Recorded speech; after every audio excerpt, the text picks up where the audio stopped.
ఇవాల్టి ఖతర్నాక్ వార్తలు తయారుగున్నాయి. మరి అంతకంటే ముందుగాల హెడ్లైన్స్. దేశంలో పెరుగుతున్నాయి కరోనా కేసులు. భయంగా ఉండకపోతే కష్టమేనట ఓ జనాలు. ప్రజావానికి పొద్దుగాల 4 కొట్టంగానే అచ్చిర్రు. సలీగిలి మొత్తం పక్కన పెట్టిర్రు. నిమిషంలో 133 పుషప్స్ కొట్టిండు. వరల్డ్ రికార్డు సొంతం చేసుకుండు. ఇక ప్రజాభవన్లా కాంగ్రెస్ పార్టీ పెట్టిన ప్రజావాణి కార్యక్రమానికి జనాల దగ్గరికి వెళ్ళి మస్తు రెస్పాన్స్ వస్తుందిలా. అన్ని జిల్లాలకెంచి జనాలు వాళ్ళ సమస్యలు చెప్పుకుంటందుకు పెద్ద ఎత్తున వస్తుర్రు కదా. మరి ఈసారి ఎట్లా జరిగిందో అడుచుకోవాలే కదా. పారి చూసొద్దాం.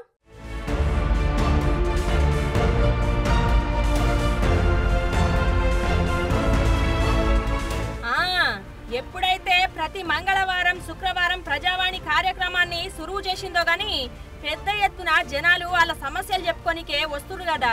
అట్లనే ఎప్పట్లెక్కనే ఈసారి సుతా ప్రజావాణి కార్యక్రమానికి బగ్గనే వచ్చిరు జనాలు. ఇక అన్ని జిల్లాలకెంచి వచ్చిన జనాలు పొద్దటికెంచే లైన్ల నిలబడి మరి వాళ్ళ సమస్యలు చెప్పుకుంటారు. అందులో ముఖ్యంగా పెన్షన్లు, ఇండ్లు, ఉద్యోగాల మీదనే ఉంటానేట ఎక్కువ శాతం. మేము నాంపల్లి మండల పరిధిలోని కట్టెలమండి 2 BHK వాసులము. గతంలో మాకు 128 ఇళ్ళు అలాట్ చేసినారు. అందులో కేవలం 103 మాత్రమే ఇచ్చినారు. మిగతా 20 ఇళ్ళు తర్వాత ఇస్తామని అప్పటి స్థానిక ఎంఆర్ఓ హేమలత గారు లిఖితపూర్వకంగా హామీ ఇవ్వడం జరిగింది. ఆ తర్వాత మేము వెళ్ళి అడగడం జరిగింది. మా ఇల్లు బ్యాలెన్స్ ఏమైంది మేడం అంటే ఇస్తామని చెప్పినారు. ఆ తర్వాత ఎంఆర్ఓ గారు బదిలీ అయ్యి తర్వాత రామకృష్ణ గారు అని వేరే ఎంఆర్ఓ వచ్చిండు. ఆ ఎంఆర్ఓ గారికి కూడా మేము అనేక సార్లు అర్జీ పెట్టుకోవడం జరిగింది, అడగడం కూడా జరిగింది. కాగా ఆయన ఇస్తా అని చెప్పి ఏం చేసిందంటే మీరు ఇల్లీగల్గా ఆక్యుపై చేసిరని అక్రమంగా కేసులు బనాయించి మా అందరిపైన పెద్ద కేసెస్ పెట్టిండు. కాబట్టి మేము ఈరోజు గౌరవ ముఖ్యమంత్రి గారి మన ప్రజా దర్బార్లో మా యొక్క విన్నపాన్ని చెప్పడానికి వచ్చాము. కమలాపూర్ మండల్ హన్మకొండ డిస్టిక్ నుంచి వచ్చాను.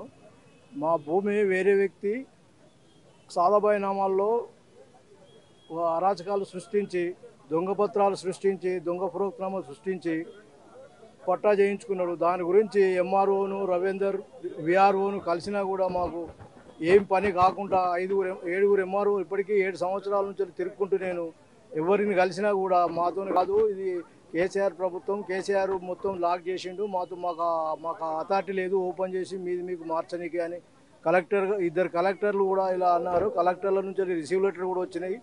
ఎంఆర్ఓల గురించి కూడా ఎంఆర్ఓకు అర్జీ పత్రాలు ఇస్తే రిసీవ్ లెటర్లు ఇచ్చిన కానీ పని చేయలేదు. కావున దయచేసి గౌరవ ముఖ్యమంత్రి రేవంత్ రెడ్డి సీఎం గారు మీరు ఇది పట్టించుకొని ఈ ధరణి పోర్టల్ తీసేసి ఈ కేసీఆర్ ప్రభుత్వం చేసిన అరాచకాలు తీసేసి ఈ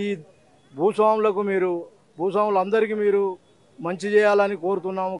నాకు గత ప్రభుత్వం 2018లో మాకు స్కీమ్ కింద బలరనిచ్చారు మా పాడి రైతులకు. మేము వ్యవసాయం చేస్తా బీద రైతును. అది 7-14 తెచ్చినాం. పశ్చిమ గోదావరి జిల్లా ఉండి పోయి తెచ్చినాక నాది బర్రె ఏమైంది 1 సంవత్సరం ఉన్నాక చనిపోయింది. కాలక్రమేణా ఏమైందో ఏమో అక్కడనే ఏమైందో చనిపోయినాక ఇన్సూరెన్స్ డబ్బులు రావాలి. అది ఇన్సూరెన్స్ డబ్బులు రావాలని చెప్పి డాక్టర్ పోస్ట్ మాస్టర్ చేసి మొత్తం పేగులతో సహా ఫోటోలు నా ఫైల్ మొత్తం ట్యాగ్ అన్నీ కట్టి మొంజా మార్కెట్ హెడ్ ఆఫీసుకు ఇచ్చినాక అక్కడ పోయి అడిగితే రిజెక్ట్ చేసింది. నీ బరీ ఎవిడెన్స్ లేదు, రిజెక్ట్ చేసింది, ఎవరికి చెప్తావు చెప్పుకోపా అని గీతాంజలి మేడం అంటున్నది. దయచేసి నాకు ప్రియతమ నాయకుడు మన ముఖ్యమంత్రి గారు నా పరిగి పక్కన కొడంగల్ నియోజకవర్గం నుంచి సార్కు దయచేసి విన్నపించుకుంటున్నా. హ్యాండిక్యాప్ సంవత్సరం కింద పెన్షన్ పెట్టిన తరకు రాలేదు. నేను తెలంగాణ ఎంప్లాయీస్ స్టేట్ ఆర్గనైజింగ్ సెక్రటరీని. నా పేరు ఎంకే రాజు. మేము ఆ యొక్క నియంత కేసీఆర్ పాలనలో ఉన్నప్పుడు 317 జీవో బాధితులతో కలిసి ఈ యొక్క కంచె దగ్గరికి రాగానే ఆడవాళ్ళు, పిల్లల తల్లులు, మగవాళ్ళు అని చెప్పేసి వృద్ధులు కూడా ఉన్నారు. 55 సంవత్సరాలున్న 317 జీవో బాధితులు ఉన్నా కూడా ఆడవాళ్ళు అని చెప్పి చూడకుండా కూడా పోలీసు వాళ్ళతో దౌర్జన్యంగా ఆ యొక్క వ్యాన్లు DCM లెక్కించి పిల్లల్ని సంకలో ఉన్న తల్లి పిల్లల్ని వేరు చేసి ఆ గత పాలకులు, గత కేసీఆర్ ప్రభుత్వము 317 జీవో బాధితుల్ని అణిచివేసింది.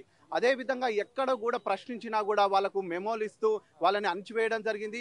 అంతేకాకుండా సకల జనుల సమ్మెలో మిలియన్ మార్చిలో తెలంగాణ రావడంలో కూడా ప్రధాన పాత్ర పోషించిన వాళ్ళు ఉద్యోగులు. అలాంటి ఉద్యోగులు డిఏ కోసం కానీ, జీతం కోసం కానీ, ఆ పిఆర్సీ కోసం కానీ, మాకు కావాల్సిన ఆ వనరుల కోసం, మేము హక్కుల కోసము మాట్లాడాలి అని అంటే మా యొక్క నోళ్ళని అణచివేయడం జరిగింది. కానీ కొత్త సర్కారు రేవంత్ రెడ్డి సార్ గారు వచ్చిన తర్వాత నిజంగా ప్రగతి భవన్ దగ్గరికి రావాలి. ఒక అంతెందుకు మనము ఒక చిన్న ధర్నా చేయాలి, చిన్న మీటింగ్ పెట్టుకోవాలన్నా కూడా గజగజ వణికెట్టోళ్ళం. కానీ ఈరోజు స్వేచ్ఛగా ప్రగతి భవన్ కంచెలు ఊడగొట్టిన తర్వాత ప్రగతి భవన్లోనికి ఉద్యోగి స్వేచ్ఛగా తమ సొంత ఇంటికి ఏ విధంగా వస్తాడో ఆ రీతిగా సీఎం రేవంత్ రెడ్డి గారి యొక్క ప్రజావానికి మేము రావడం జరుగుతుంది. ఇక ప్రతిసారి ఒక మంత్రి డ్యూటీ చేస్తున్నారు కదా అక్కడ. ఈసారి చిన్న ముఖ్యమంత్రి బట్టి విక్రమార్క సారు ప్రజల దగ్గరికి ఫిర్యాదులు అందుకున్నాడు. ఇక పోయిన గవర్నమెంట్ ధర్నా చౌక్ను ఎత్తిపడేస్తే ఇప్పుడు వచ్చిన కాంగ్రెస్ పార్టీ గవర్నమెంట్ మళ్ళా గదే ఇందిరా పార్క్ కాడ ధర్నా చౌక్ను పెట్టిన అధికార పార్టీ వాళ్ళు అక్కడనే ధర్నా కూర్చొని ధర్నా చేసిర్రు. ఎందుకో చూడుర్రి.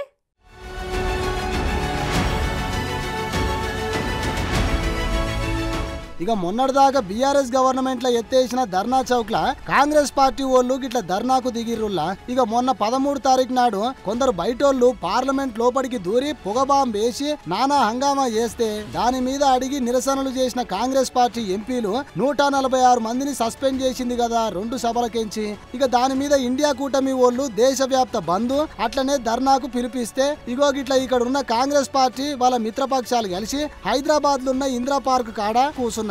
ఇక ధర్నాల మల్లు రవి అధ్యక్షన సభ నడిచిందుల్లా. దానికి డిప్యూటీ సీఎం బట్టి విక్రమార్క, మంత్రి పొన్నం ప్రభాకర్, కాంగ్రెస్ పార్టీ నాయకులు కార్యకర్తలు వచ్చి ధర్నాను విజయవంతం చేస్తే అన్ని జిల్లాల కాంగ్రెస్ పార్టీ వాళ్ళ మిత్రపక్షాలు కలిసి అన్ని దిక్కులల్ల బందులు, ధర్నాలు, నిరసనలు చెప్పిర్రు.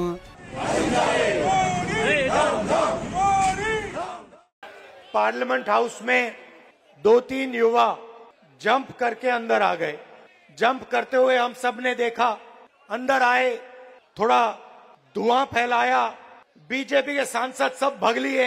जो अपने आप को देशभक्त कहते हैं, हवा निकल गई उनकी। वो टीवी पे आपको नहीं दिखा, वो हमें दिख रहा था पीछे से। खैर, सवाल ये, सबसे पहली बात, अंदर कैसे आए? सिक्योरिटी ब्रीच की बात हुई, सही है। अंदर कैसे आए? पार्लियामेंट के अंदर वो गैस का सिलेंडर ले आए। अगर गैस का सिलेंडर ला सकते थे तो कुछ और भी ला सकते थे। दूसरा सवाल, सिक्योरिटी ब्रीच का सवाल तो है, मगर दूसरा सवाल भी है, उन्होंने ये प्रोटेस्ट क्यों करी? उसका कारण क्या था? बेरोजगारी, देश में भयंकर बेरोजगारी। इस देश का युवा आज रोजगार नहीं पा सकता है। తెచ్చుకున్న ప్రజాస్వామ్యం ప్రజలందరూ కలిసి ఎన్నుకోబడి ప్రజాస్వామ్య దేవాలయంగా గుర్తించబడేటువంటి భారత పార్లమెంట్ పైన దాడి జరిగితే ఆ దాడికి సంబంధించినటువంటి సమాచారం పైన జరుగుతున్నటువంటి పరిణామాలపైన భారత పార్లమెంట్ సభ్యులు ఈ దేశాన్ని పాలిస్తున్నటువంటి ప్రధానమంత్రిని, హోంమంత్రిని కనీసం ఒక స్టేట్మెంట్ అయినా ఈ సభలో ఇవ్వాల్సిన బాధ్యత మీ అందరిపైన ఉంది. స్టేట్మెంట్ ఏంటి అంటే అసలు దాడి సంబంధించినటువంటి సమాచారమే లేదన్నట్టుగా, ఏమీ జరగలేదన్నట్టుగా ఈ ప్రధానమంత్రి గారు కానీ, హోంమంత్రి గారు కానీ, భారతీయ జనతా పార్టీకి సంబంధించిన కేంద్ర ప్రభుత్వం వాళ్ళ కార్యకలాపాలు చూస్తూ ఉంటే నిజంగా ఈ భారతదేశం ఈరోజు ఎటువంటి శక్తుల చేతుల్లో ఉందో దీని ద్వారా మనకు అర్థం అవుతా ఉంది. పార్లమెంటు ఘటనకు సంబంధించిన ఒక స్పష్టీకరణ హోంమంత్రిని కోరటం చాలా సహజము. బాధ్యతగా సమాధానం చెప్పాల్సినటువంటి అవసరం కూడా ఉంది ప్రభుత్వం పైన. అయినప్పటికీ కూడా మరి ఆ సమాధానం చెప్పకపోగా ఉన్న సభ్యులందరినీ సభ నుంచి గెంటేయటం, దాదాపు 150 మంది. అంతర్జాతీయ స్థాయిలో పత్రికలన్నీ ఏం రాస్తున్నాయంటే అపోజిషన్ మొత్తం బయటికి పోయి పంపించారు, అధికార పక్షం మాత్రమే కూర్చొని సభను నడుపుతున్నది అని రాశారు. పార్లమెంటులో జరిగినటువంటి దాన్ని ప్రశ్నించినటువంటి పార్లమెంటు సభ్యులను బహిష్కరించిన తీరు, ఈ ప్రభుత్వం నియంత్రితంగా ఏ విధంగా చర్చకు భయపడుతుంది అనే అంశం మీద దేశవ్యాప్తంగా కాంగ్రెస్ పార్టీ ఈరోజు ధర్నా చేస్తూ ఉంది. ఈ ప్రజాస్వామ్యంలో ప్రజలతో ఎన్నుకోబడి యావత్ దేశంలో ప్రజాస్వామ్యానికి దేవాలయమైనటువంటి పార్లమెంటులో పైనుండి కిందికి దూకి పార్లమెంటు సభ్యుల మధ్యలో టియర్ గ్యాస్ పొగ బాంబులు వేస్తే ఆ అంశం మీద స్పందించి హోంమంత్రి రాజీనామా చేసి పార్లమెంటుతో పాటుగా యావత్ దేశానికి జవాబు చెప్పాల్సినటువంటి నరేంద్ర మోడీ గారి ప్రభుత్వం ఈ అంశాన్ని అడిగినటువంటి పార్లమెంటు సభ్యుల్ని దేశ చరిత్రలో ఎన్నడూ కూడా ఆంగ్లేయులు పరిపాలించినాడు కూడా లేనటువంటి విధంగా నియంతృత్వంగా ఒకటే రోజు 90 మందిని మొత్తం 150 మందిని పార్లమెంట్ నుంచి బయటికి పంపి బిల్లులు పాస్ చేసుకున్నటువంటి నియంతృత్వ ప్రభుత్వం ఇది.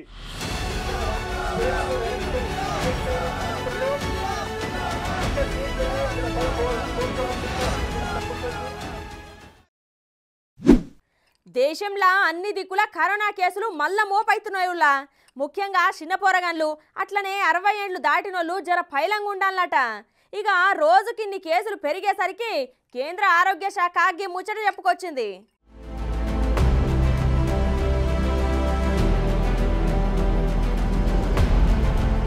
రెండు 2019లా కరోనా రోగం జనాలను కాటేసి ఎంతో మందిని కాటికి తీసుకుపోయిన సంగతి మనకు ఎరుకున్న ముచ్చటనే. లాక్డౌన్ పెడితే ఎంతో మందికి తిండికి తిప్పలైంది, రాకపోకలకు తిప్పలైనయి. ఇంట్లో ఎట్లా ఎలా తీసుకోవాలరా నాయనా అని ఆత్మహత్యలు చేసుకున్నోళ్ళని సుతా మనం చూసినాం. ఉన్నోళ్ళు లేనోళ్ళు చిన్నోళ్ళు పెద్దోళ్ళు అని తేడా లేకుండా అందరినీ ముంచింది కరోనా. ఇక భయపడనోళ్ళు జర ధైర్యంగా ఉన్నోళ్ళు అది వచ్చిన సుతా మహమ్మారికెళ్ళి బయటపడితే జర వణుకు పుట్టినోళ్ళు సుతా పుట్టుక్కున పోయిర్రు. ఇప్పుడు మనకు అది ఒక పెద్ద కల లెక్కనే అనిపిస్తుంది కదా నుల్లా. అగో పూర్తిగా అంతమైపోయింది అన్న కరోనా మహమ్మారి మళ్ళా మెల్లమెల్లగా పాకుతున్నది. దేశం మీద కరోనా పంజా ఇసురుతాంది. దినదినాన కేసుల సంఖ్య పెరుగుతాన్నాయి. దేశవ్యాప్తంగా 24 గంటలల్లా 640 కరోనా కేసులు నమోదైనాయట. ఒకల పానం సుత పోయిందట. దేశంలో మొత్తంగా ఇయాల్టితోని 2997 కరోనా యాక్టివ్ కేసులు నమోదైనాయి. నిన్న ఒక్కరోజు కేరళలో 265 కొత్త కోవిడ్ కేసులు నమోదైనాయట. ఒకళ్ళు జీవిడ్చిరట. ఇప్పటిదాకా కేరళలో 2606 కోవిడ్ యాక్టివ్ కేసులు నమోదైనాయట. కేరళ తర్వాత కర్ణాటక, తమిళనాడు, మహారాష్ట్రలో ఎక్కువగా యాక్టివ్ కేసులు ఉన్నాయట నుల్లా. తెలంగాణలో 5 కొత్త కోవిడ్ కేసులు, ఏపీలో 3 కేసులు, తమిళనాడులో 15, కర్ణాటకలో 13 కొత్త కేసులు నమోదైనాయట. ఇక ఇప్పటిదాకా తెలంగాణలో 19 యాక్టివ్ కేసులు, ఏపీలో 4 యాక్టివ్ కేసులు నమోదైనాయి. JN1 కొత్త వేరియంట్ నేపథ్యంలో రాష్ట్రాలను కేంద్రం జర పైలంగుండుర్రి అని చెప్పిందట. జనాలు ఇక మనం సుతా ఆయుధాలతోని కొట్టి తరిమేయాలి ఆ కరోనాని. ఇక వేంటియో తెలుసు కదా, మర్చిపోకుండా మాస్కులు పెట్టుకోర్రి, శుభ్రంగా శానిటైజర్ తోని చేతులు కడుక్కోర్రి, బహిరంగ ప్రదేశాలల్లో అస్సలు తిరగకుర్రి. ఇవన్నీ పాటించుకుంటా మనల్ని మనమే కాపాడుకోవాలి. లేకపోతే మన మీదనే పడుతుంది పిడి. ఇక గిట్లా కొందరు పాటించి కొందరు పాటియకున్న సుత అందరి మీద పడుతుంది దెబ్బ. ఎవరన్నా మాస్క్ పెట్టుకోకపోతే చెప్పుర్రి పెట్టుకోర్రి అని. అంతా అయిపోయినాక చేతులు ఎత్తేస్తే చేసేదేం లేదు. జర పైలం మంచిగుందాముర్రి అందరం.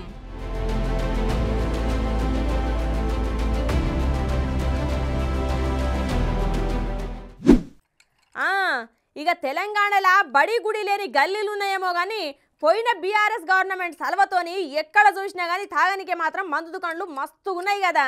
అయితే గిట్లా ఇండ్ల మధ్యలో ఉన్నది మందు దుకాణం. ఆడపోరగాళ్ళు ఓనికే రానికే ఇబ్బంది అవుతుంది అని అడిగితే చూడుర్రి గీ బీఆర్ఎస్ మోతవారి ఏం పని చేసిండో.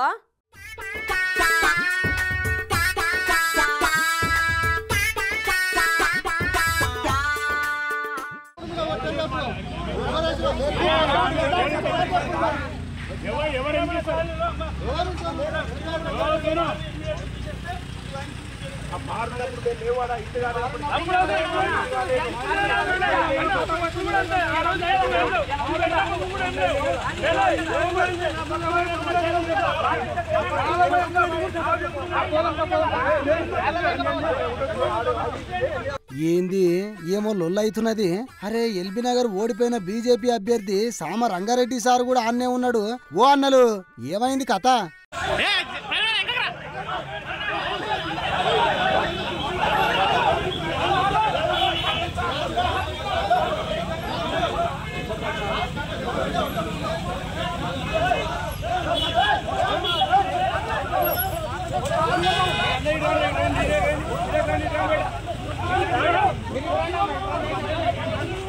ఓయమ్మా లొల్లి పెద్దగానే అవుతున్నది కదా.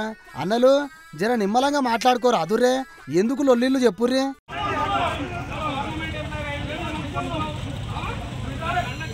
సామరంగారెడ్డి సార్తోని కొంతమంది కింద కూర్చున్నారు. వెనకాల మందుల షాప్ ఉన్నది. ఏం సమజ్ అయితే లేదు. వైన్ షాప్ ముంగట కూర్చున్నారేంది? ఏదో మతలాబే అయి ఉంటది. అగో కాలనీ వాళ్ళను బ్రతకనియరా అని అంటున్నారు. ఈ మొగోళ్ళు మొత్తం పంచాయతీలోనే మునిగిరు గాని ఓ ఆడోళ్ళు జర మీరన్నా చెప్పుర్రి ఏంది ముచ్చట. హలో అండి, నేను ఈరోజు ఈ శ్రీరామణ కాలనీలో రీసెంట్గా సెటిల్ అయి ఉన్నాము. నేను ఒక డాక్టర్ని. ఓకే, మాకు నైట్ షిఫ్ట్స్ ఉంటాయి, డే షిఫ్ట్స్ ఉంటాయి. ఓకే, మాకు వెళ్ళటానికి ఒకటే దారి ఉంటుంది. ఇప్పుడు నైట్ షిఫ్ట్స్ నుంచి మేము వచ్చే టైంకి 11:30, 12 అవుతుంది. ఆ రోడ్ నుంచి మేము రాలేని పరిస్థితి అనేది ఉన్నది. ఇక్కడ సైడ్ ఏమో మార్కెట్ జరుగుతుంది, 3 days జరుగుతుంది, ఫుల్ ట్రాఫిక్ జామ్ అవుతుంది. సో అక్కడి నుంచి రావడానికి చాలా ఇబ్బందిగా ఉంది. సో మేము అట్లా చుట్టూ తిరిగి సర్కిల్ లాగా వెళ్ళి రావాల్సి వస్తుంది.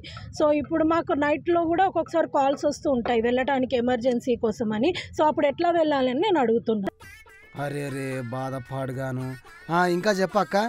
సైలెంట్గా కూర్చొని ఉన్నాం మేము, జస్ట్ అంతే. వాళ్ళు వచ్చేసి మీద పడిపోతున్నారు. లేడీస్ అని చూడకుండా కూడా అట్లానే వచ్చేస్తున్నారు మీదికి. సో మమ్మల్ని, మేము ఈ కాలనీలో ఉంటున్నాం, మేము ఎప్పటి నుంచో, మమ్మల్ని పట్టుకొని పెయిడ్ బ్యాచ్ అది ఇది అని ఏదో ఇష్టం వచ్చిన అసభ్యకరమైన పదజాలంతో అంతా మమ్మల్ని దూషిస్తున్నారు. మమ్మల్ని చాలా భయభ్రాంతులకు గురి చేస్తున్నారు.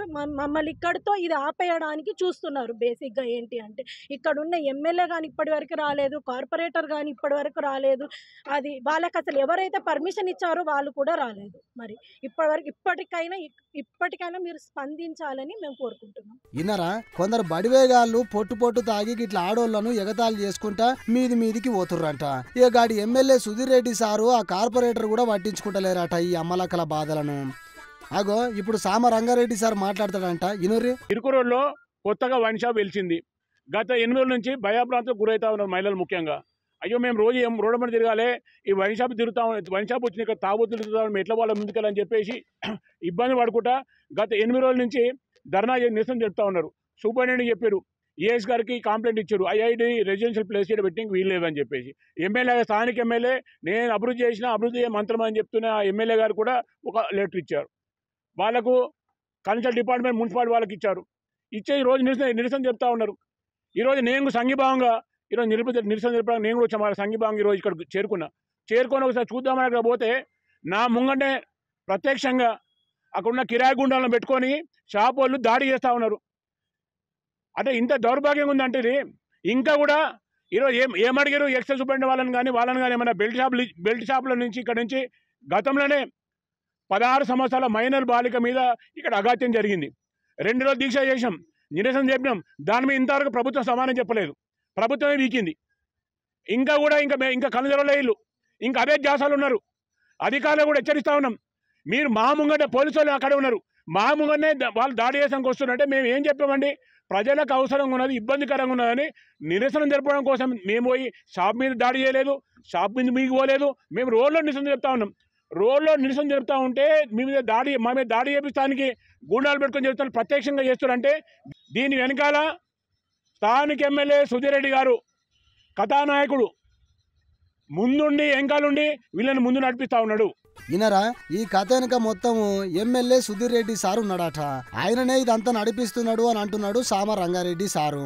ఇక అసలు ముచ్చట ఏందంటే Hastinapuram division Sriramana colony wine shop కాడ గీ ముచ్చట అయ్యింది. వైన్స్ యాజమాన్యానికి కాలనీ వాసులకు మధ్య గట్టిగానే అయ్యింది లొల్లి. కాలనీ వాసులకు మద్దతుగా వచ్చిండు బీజేపీ అర్బన్ రంగారెడ్డి జిల్లా అధ్యక్షుడు సామరంగారెడ్డి సారు. ఇక కాలనీ వాసులకు నువ్వెట్లా సపోర్ట్ చేస్తావని రంగారెడ్డి సార్ మీదకి కూడా దాడి చేసే ప్రయత్నం చేసిర్రు గాడున్న వైన్స్ యాజమాన్యం. ఆడోళ్లకు రక్షణ లేని వైన్ షాప్ ను ఈడికెళ్లి తీసేయాలి అని పెద్ద ఎత్తున ఆందోళన చేపట్టిర్రు గాడున్న కాలనీ ప్రజలు. స్థానిక ఎమ్మెల్యే సుధీర్ రెడ్డి ప్రోద్బలంతోనే గూండాయిజం చేస్తున్నారని సామరంగారెడ్డి సారు వాళ్ళ మీద గరమయ్యిండు.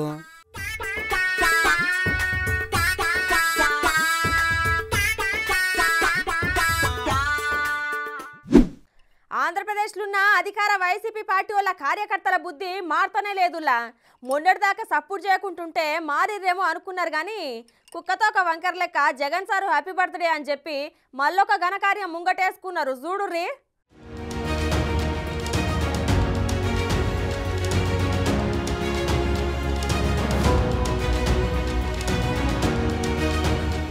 ఇక ఆంధ్రప్రదేశ్ ముఖ్యమంత్రి జగనాలు సారు బర్త్డే పూట వాళ్ళ నాయకులు కార్యకర్తలు రాష్ట్రంలోనే కాకుండా అన్ని దిక్కులలో మస్తు గ్రాండ్ గా జరుపుకున్నారు అని చెప్పుకున్నాం కదా. అట్లనే మీకు ఒక ఫ్లెక్స్ కూడా చూపిస్తా, చూడుర్రి, తర్వాత మాట్లాడుకుందాం.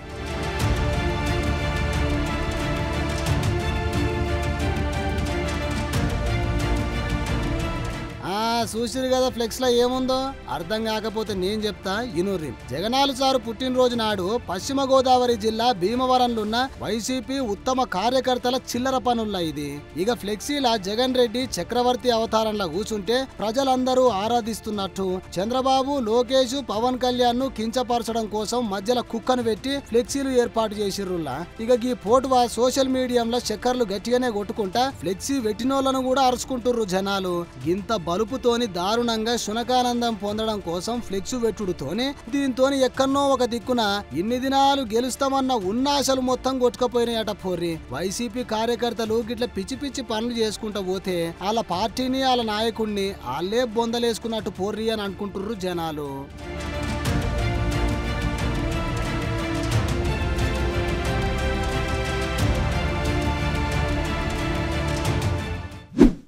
ఎంత జిమ్ చేసినా కానీ ఒక నిమిషంలో ఎన్ని డిప్స్ కొడతాముల్లా? మా అంటే 20 లేకపోతే 30. బగ్గా ప్రాక్టీస్ చేసినామనుకో ఒక 50 కొడతాం కావచ్చు. కానీ ఇక్కడ గీ అన్న చూడుర్రి, ఒక్క నిమిషంలో ఎన్ని కొట్టిండో.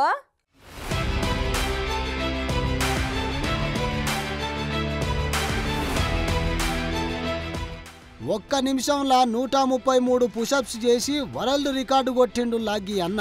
మేడ్చల్ జిల్లా గట్కేసర్ మండలం అంకుశాపూర్ గ్రామానికి చెందిన చింతల కృష్ణారెడ్డి అనే గీ అన్న గిట్లా ఒక్క నిమిషంలో ఎట్లా కొట్టిండో చూడుర్రి పుషప్స్.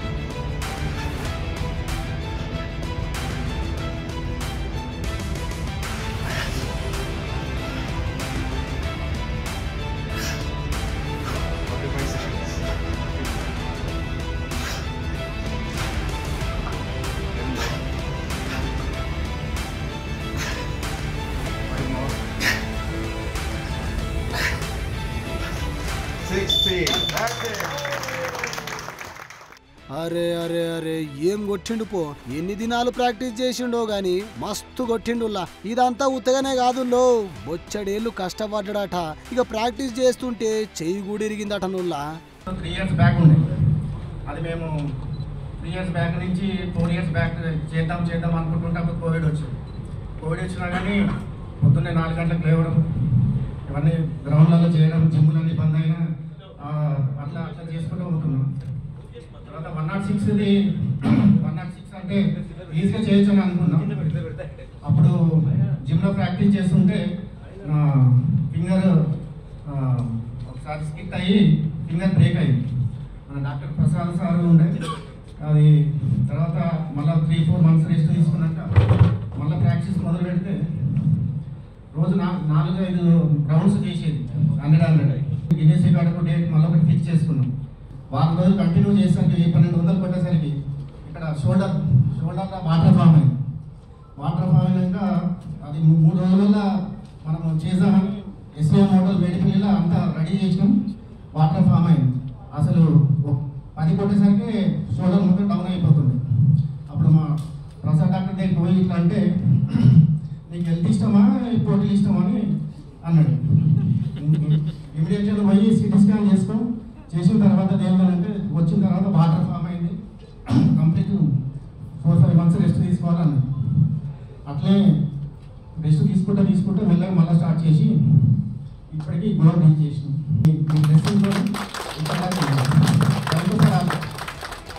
ఇక చింతల కృష్ణారెడ్డి అన్న మళ్ళొకసారి పట్టుదల ఉంటే ఏదైనా సాధించొచ్చు అని నిరూపించిండు. ఇక ఈ అన్న పట్టుదలకి అందరం తారీఫ్ చేయాల్సిందేనుల్లా.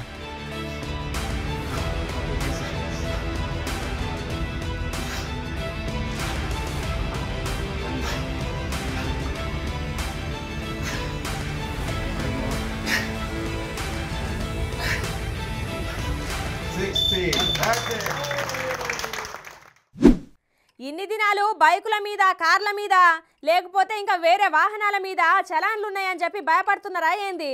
అయితే ఈ వార్త మీ కొరకే పట్టుకొచ్చిన చూడుర్రు ఒకసారి.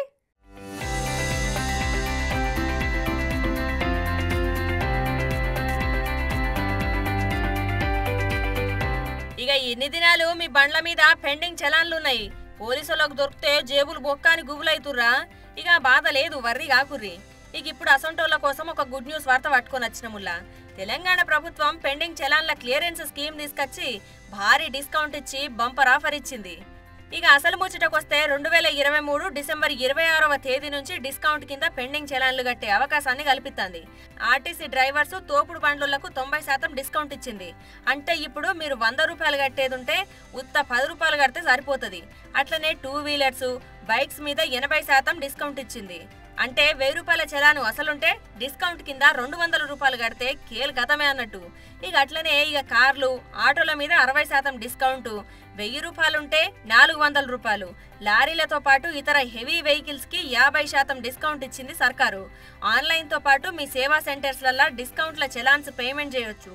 ఇక ఇంతకుముందు 2022లా డిస్కౌంట్ ఇచ్చినప్పుడు రాష్ట్ర వ్యాప్తంగా 300 కోట్లు చలాన్స్ వసూలైనాయట. అయితే తర్వాత కొత్తగా జనరేట్ అయిన చలాన్లు సుత పెండింగ్లనే ఉన్నాయట. ఇవన్నీ కలిపి ఏం తక్కువ 2 కోట్లకు పైన పెండింగ్లో ఉండేసరికి దాని కొరకు ఇప్పుడు ఇట్లా ప్లాన్ చేసిరన్నట్టు. ఇప్పటిదాకా వేలల్లుంటే ఇప్పుడు 100లు కడితే అయిపోతుంది. ఇన్ని దినాలు పోలీసులను తప్పించుకొని కనుగప్పి తిరిగినందుకు ఇట్లా ఫాయిదా అయ్యింది పోర్రి మొత్తానికి. మంచి తరుణం మించినా దొరకది, ఆలోచించిన ఆశాభంగం అన్నట్టు ఇక ఆలోచన చేయకుండా కట్టురి మరి.